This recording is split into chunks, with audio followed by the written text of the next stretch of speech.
What if the gates of hell weren't just real, but wide open, and someone chose to walk through them?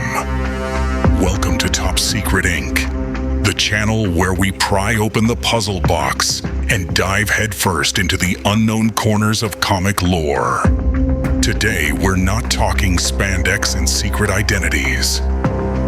We're plunging into flesh, suffering, and salvation, Hellraiser style.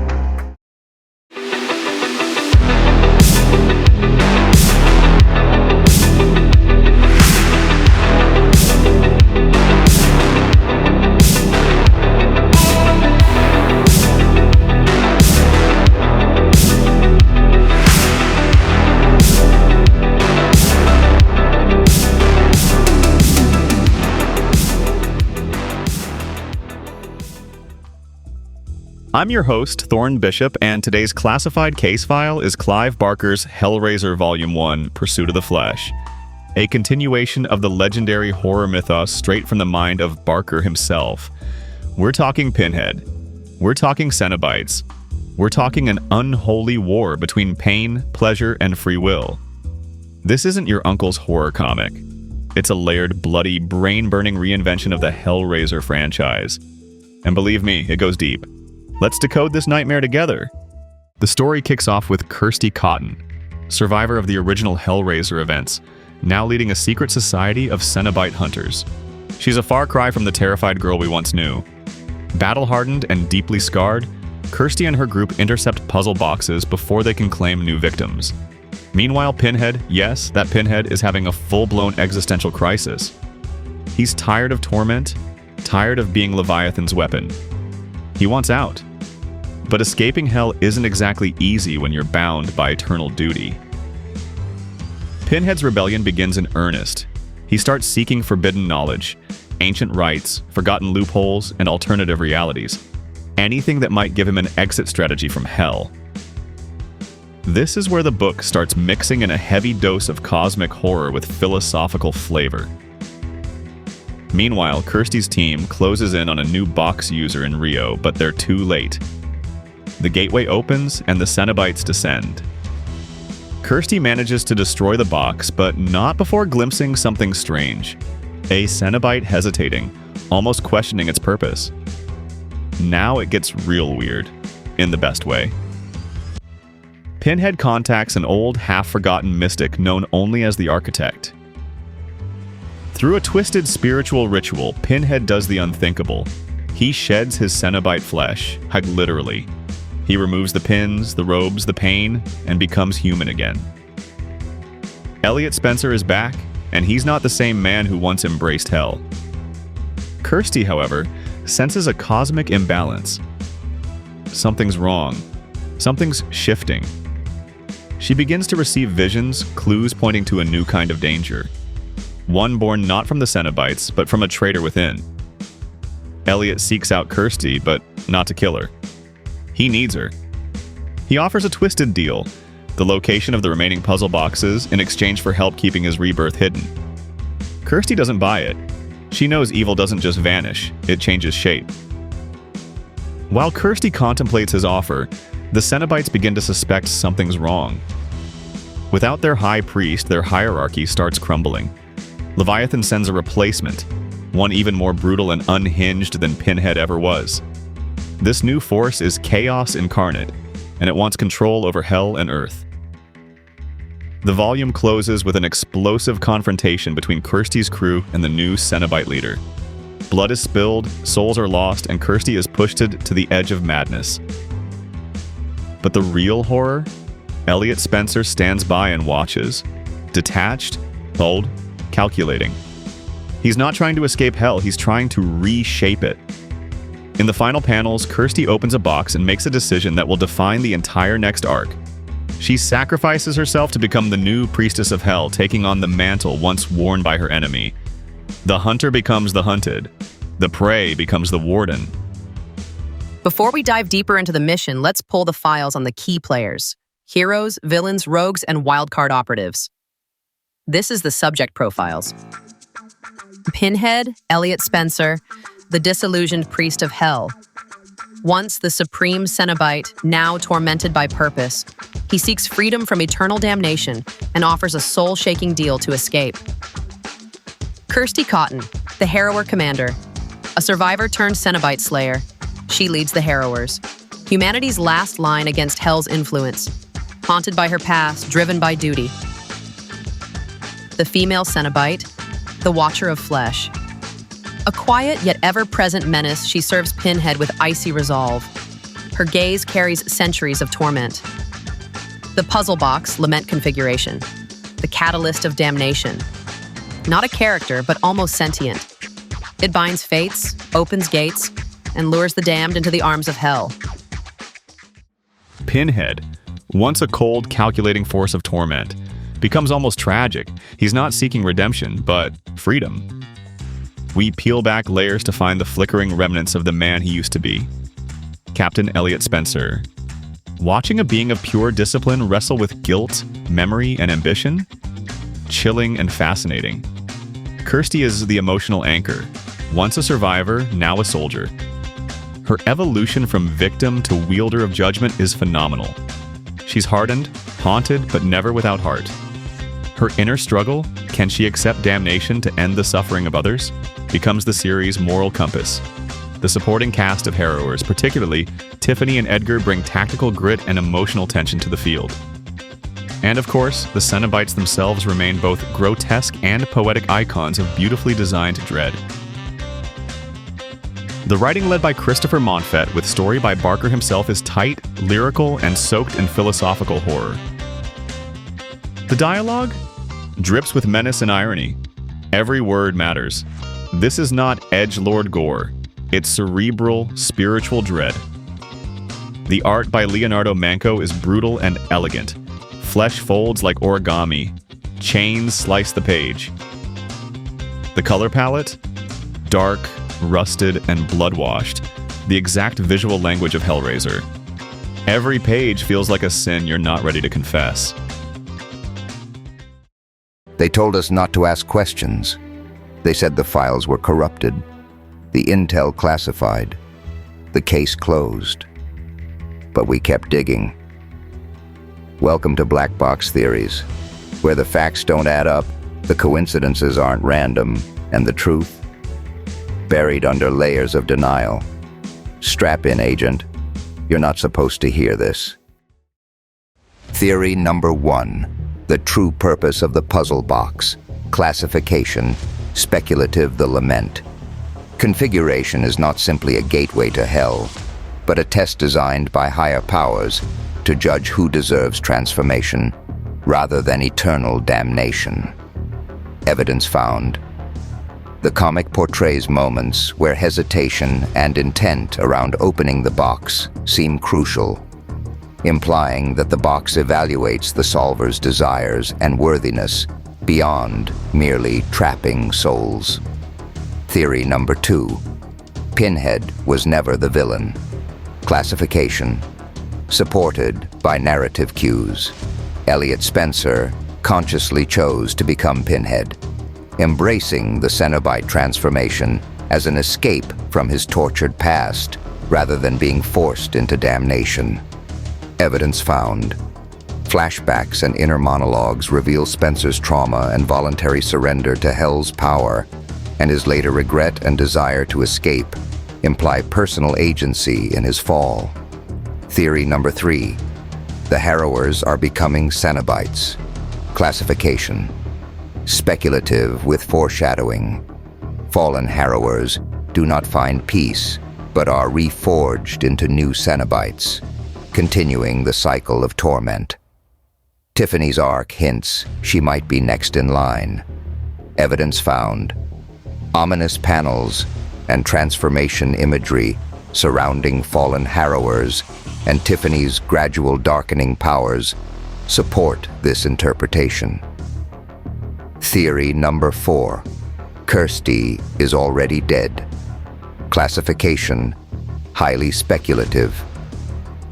Kirsty Cotton is not alive during the events of the series, but exists in a liminal state, either as a ghost or trapped in purgatory, explaining her ability to move between worlds and interact with Hell's forces. Evidence found: narrative clues about Kirsty's supernatural navigation and ethereal presence, combined with dialogue hinting at her altered state, fuel this theory. Theory number 5. There's a heaven in the Hellraiser universe. Classification: speculative. Beyond Hell and the Cenobites, a celestial or divine order exists, representing heaven or balance, and Kirsty's sacrifice may be pivotal in this cosmic struggle. Evidence found: the series' thematic emphasis on balance, sacrifice, and hints at opposing forces suggest a larger cosmology beyond the Cenobites' realm. This world isn't just scary, it's structured. The mythology is expanded. Multiple orders of Cenobites, rules of engagement between heaven, hell, and humanity. It's baroque, ritualistic, and terrifyingly logical. Tone-wise, it's unrelenting. The dread is constant, but never dull. There's philosophical horror here. The idea that desire and damnation are intertwined, that pain can be purpose, that choice is the cruelest joke of all. At its core, Pursuit of the Flesh is about choice. Pinhead wants freedom, Kirsty wants justice, and both realize their paths are forged in blood. The puzzle box is more than a gateway. It's a metaphor for obsession and consequence. Hell isn't punishment, it's transformation. And the series doesn't shy from religious overtones. Fallen angels, martyrdom, sacrifice, all wrapped in skin and steel. Some intel doesn't belong in the open. When a story gets too twisted, too dangerous, or just too damn weird, we file it under Red. This is the Red Files: classified content, high-risk statistics, and the kind of secrets you don't unsee once exposed. Proceed with caution, Agent. Red File number 1, Barker's Return. Clive Barker co-plotted this series. The first time since Hellraiser 2 that he directly shaped the narrative of his iconic creation. Red File number 2, Canon Reset. This comic ignores all sequels after the second movie. It's a true Hellraiser 3 in comic form. Red File number 3, Hell Has Politics. The comic reveals the Cenobites are part of a hierarchy, with power struggles, secret factions, and ancient laws governing torment. Red File number 4, Pinhead's real name, Elliot Spencer, a British WWI veteran, is fully explored in this volume. His human side is more chilling than his demonic one. Red File number 5, Kirsty's Final Form. By the end of Volume 1, Kirsty becomes more than a harrower. She accepts a dark inheritance that may rival Pinhead's legacy.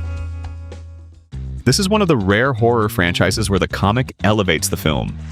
While the movies spiraled into direct-to-video chaos, this series brings back the literary dread and existential horror that made the original Hellraiser a cult masterpiece. It's Barker reclaiming his world, and it works. Compared to similar horror books like Clean Room or Lock and Key, Hellraiser stands out for its surgical precision. It's less about jump scares and more about ideological rot.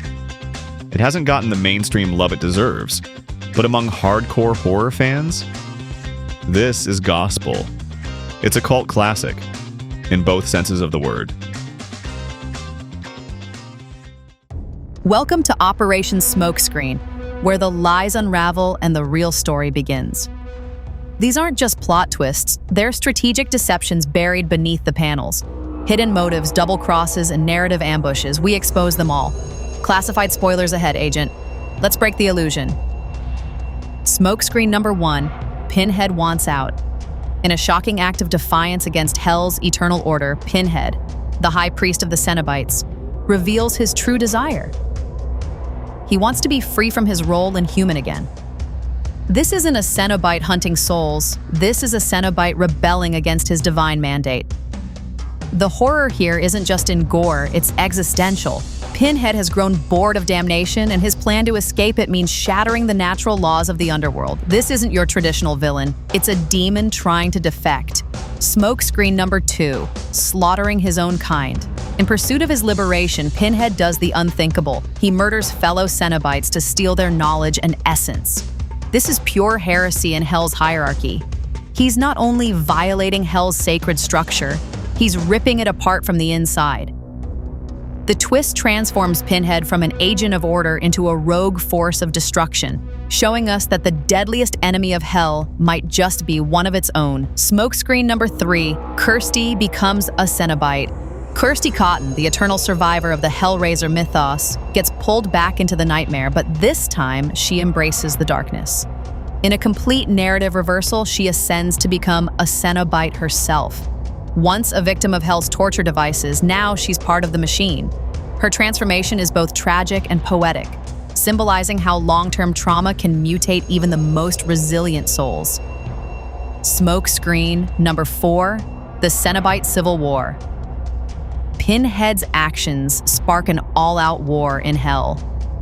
With his betrayal exposed and his schemes unfolding, the Cenobite order turns on itself. This isn't a hierarchy, it's a bloodbath of ideology and ambition. We see factions rise, loyalty crumble, and Hell destabilize under the weight of rebellion. The twist adds a layer of political horror to the mythos, showing that even demons aren't immune to coups and chaos. Smokescreen number 5, the human soul as a key. The final kicker? Human souls can be manipulated like keys to breach the fabric of Hell itself. Pinhead's ultimate plan hinges on using a carefully chosen human soul as a metaphysical tool to unlock new dimensions of power and possibly escape the very construct of Hell. This twist reframes humanity not as prey, but as vital components in a cosmic engine, with the potential to reshape damnation itself. All right, agents, intel has been gathered, dossiers reviewed, and it's time to declassify the best of the best. Welcome to the awards segment, where we spotlight the operatives, wild cards, and game-changing moments that made this mission unforgettable. Let's hand out some top secret honors. The top operative award goes to Pinhead. Watching the Pope of Hell plot his own escape, torn between duty and memory, is a haunting portrait of anti-heroism. He doesn't just seek freedom, he seeks meaning. And that makes him terrifyingly human. The Dark Horse Award goes to Tiffany, the silent survivor from Hellbound, now a capable warrior. She speaks little but hits hard, embodying resilience and vengeance with stoic grace. A Quiet Storm. The Spyglass Sequence Award goes to the Soul Switch ritual between Pinhead and Kirsty. Visually stunning, emotionally raw, philosophically loaded. A moment where two lifelong enemies become twisted mirrors, both doomed, both changed. Okay, so let's break down the pursuit of the flesh. Strengths. Deep, thoughtful horror with literary weight. Rich character arcs, especially Kirsty and Pinhead. Visually unforgettable artwork. Respects and expands the original mythos. Weaknesses. Heavy philosophical themes may be too slow burn for some. Requires prior knowledge of Hellraiser for full impact. Side characters could have used more time. Who's it for? If you're a fan of Clive Barker, existential horror, or comics that make you feel your own mortality, this is your book. If you just want splashy gore or popcorn horror, you might be left cold. Our final score, 8.5 out of 10. Bloody, bold, and unafraid to hurt you, Pursuit of the Flesh is horror that makes you think and feel every inch of the knife. If this review unlocked something dark and twisted inside you, you know what to do. Like the video, subscribe for more deep dives into the strange and sinister, and drop a comment below. Who's your favorite Cenobite, and would you open the box? Until next time, this is Thorne Bishop, signing off from Top Secret Inc. Keep your secrets and your soul locked up tight.